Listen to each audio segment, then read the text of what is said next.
नमस्कार दोस्तों, जब भी हम तारीख़ के पन्ने पलटते हैं तो कई बार कुछ ऐसे पन्ने भी सामने आ जाते हैं जो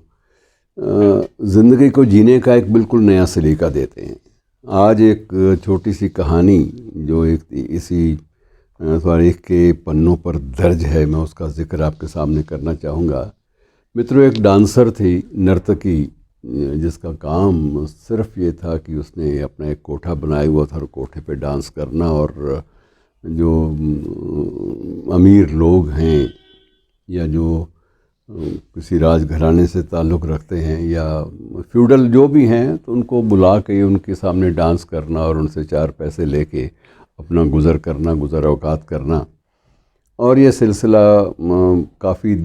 वक्त से शुरू हो गया था। उसका जन्म जो है अज़ीज़न का, ये लखनऊ में बताया जाता है कि ये 1832 में गालिबन इसका जन्म हुआ था। और जन्म हुआ तो जन्म के 2-4 दिन बाद इसकी माँ का देहांत हो गया। माँ भी एक नर्तकी थी, डांसर थी, एक आप उसे वेश्या कह सकते हैं, लेकिन वेश्या लफ्ज़ जो है वो उनके लिए भी होता है जो जिस्म फरोशी करती हैं, जबकि इनमें सिर्फ ये नहीं था, ये सिर्फ मुजरा करके अपना गुजारा करती थी। और ये लोग बड़ी अजीब तरह की शख्सियतें थे, बहुत सारी। कई इनमें ऐसी भी थी जो जिनकी ज़िंदगी का पूरा दारोमदार बिल्कुल सिर्फ इस बात पे नहीं था कि सिर्फ मुजरा करना है या डांस करना है, बल्कि इस बात के लिए था कि दिन में कुछ और करना है। और मित्रों, इसकी दास्तान शुरू होती है जब ये लखनऊ में कोठे पर, माँ वाले कोठे पर बैठकर इसने डांस शुरू करना। इसने डांसिंग गर्ल के रूप में, एक नर्तकी के रूप में, एक डांसर के रूप में अपनी भूमिका आरंभ की। तो स्वाभाविक बात थी कि वहाँ आने वाले या तो रईस लोग होंगे या फिर जो ब्रिटिश फ़ौजी वो होंगे। तो ये रात भर मुजरा चलता और मुजरे के बाद जब सुबह होने से पहले ही सब लोग रुखसत हो जाते, जो इसको देना होता 4 पैसे वो दे जाते, और उसके बाद ये दिन में अपना बिल्कुल रूप बदल लेती। दिन में जो घुंघरू होते या पाजेब के, तो वो सारे के सारे उतार कर एक तरफ रख लेती और एक तलवार हाथ में लेकर वो दिन में निकल जाती। उन दिनों 2 शख्सियतें हमारे स्वाधीनता संग्राम की बड़ी तीव्रता से रोशनी में आ रही थी, एक नाना फडणवीस और दूसरे तात्या टोपे। तो दोनों के फ़ौजियों को इसने, उन फ़ौजियों से इसने सीखा तलवार चलाना, और तलवार चलाने की फ़न भी इसने इतनी जल्दी हासिल कर लिया, इतनी जल्दी सीख गई कि ये दिन में वेश बदल कर इन आदमियों की तरह, मर्दों की तरह से घोड़े पे सवार होकर उन फौजियों के साथ अंग्रेज़ों के ख़िलाफ़ लड़ती, और रात होते ही तलवार एक तरफ और फिर वही पाँव में घुंघरू और पाजेब, और उसके बाद फिर वही डांसिंग का सिलसिला जारी हो जाता। इसमें कई बार ऐसा भी होता कि कुछ एक अंग्रेज़ जो फ़ौजी अफसर थे वो इसे ख़ास तौर से बुला लेते कि तुम आज इधर, हमारे जो फ़ौजी हैं जो दिन भर लड़ते रहे हैं बागियों की, विद्रोहियों की सेना से,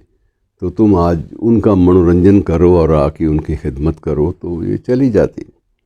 और उस वक्त ये बिल्कुल एक नर्तकी, टिपिकल डांसर की शक्ल में वहाँ पर जाती और रात भर उनका मनोरंजन करती। और उसके बाद ये हुआ कि जब ब्रिटिश फ़ौजी जब कुछ करीब आने लगे, कुछ अफसर लोग इसके करीब भी आए, तो इसने फिर थोड़ा सा अपने रवैये को बदला और कोशिश की कि उनसे जितने भी राज लिए जाएं अगले दिन के हमलों के, वो सारे ले लिए जाएं।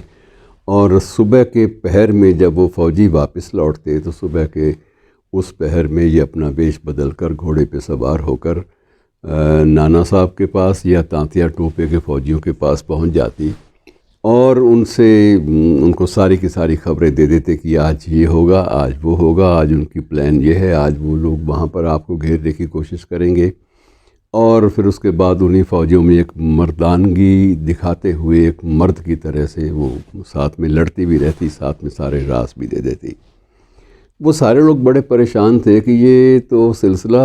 कहाँ से खबरें इतनी एक्यूरेटली पहुँच जाती हैं, सही खबरें पहुँच जाती हैं।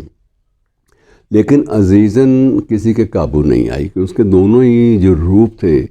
उसके जो ज़िंदगी, दोहरी ज़िंदगी वो जी रही थी, तो दोहरी ज़िंदगी में उसको पहचान पाना बेहद मुश्किल हो जाता था। और आखिर जब बहुत ज़्यादा, एक वहाँ का जनरल था हैवलॉक के नाम से, अंग्रेज़ जनरल था उन दिनों में, वो लखनऊ में उसकी तैनाती थी और उसने ख़ास तौर से लखनऊ में इसका पता करवाया, तो पता चला कि वो कानपुर चली गई है। कानपुर में फ़ौजियों को भेजकर उसके घर से उसको बुलावा दिया और उसको जब लाया गया तो कानपुर के घर से छापे के दौरान कुछ तलवारें, कुछ हथियार भी मिले और ये भी पता चला कि ये जो कोठा है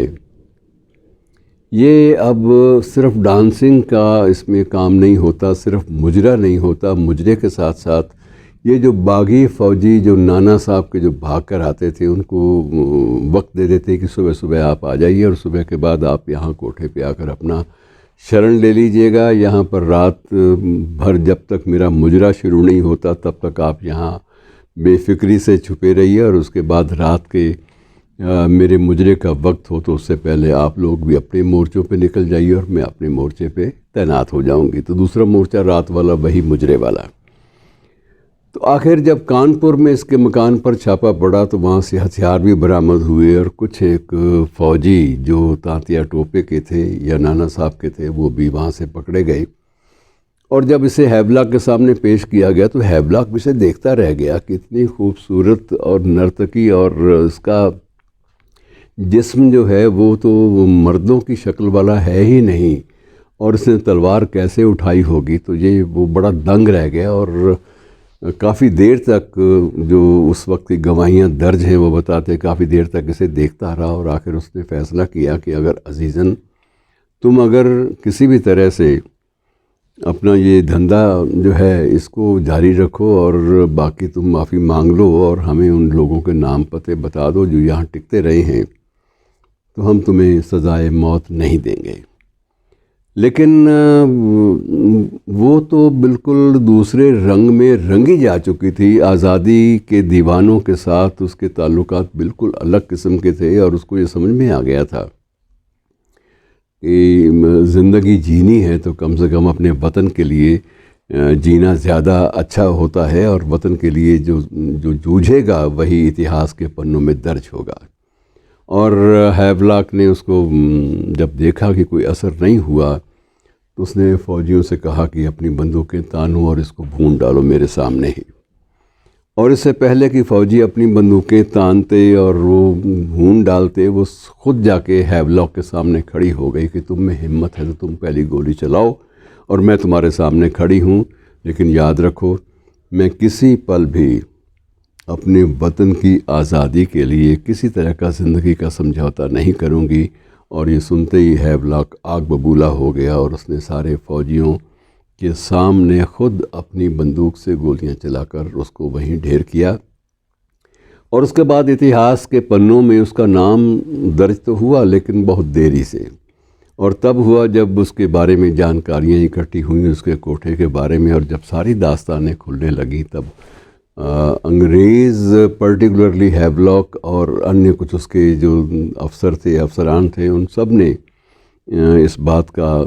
ज़िक्र किया कि हमने भी इस औरत का मुजरा देखा है और हम भी रात को वहाँ पहुँच जाया करते थे कि दिन भर की थकान को वहाँ इसका मुजरा सुन के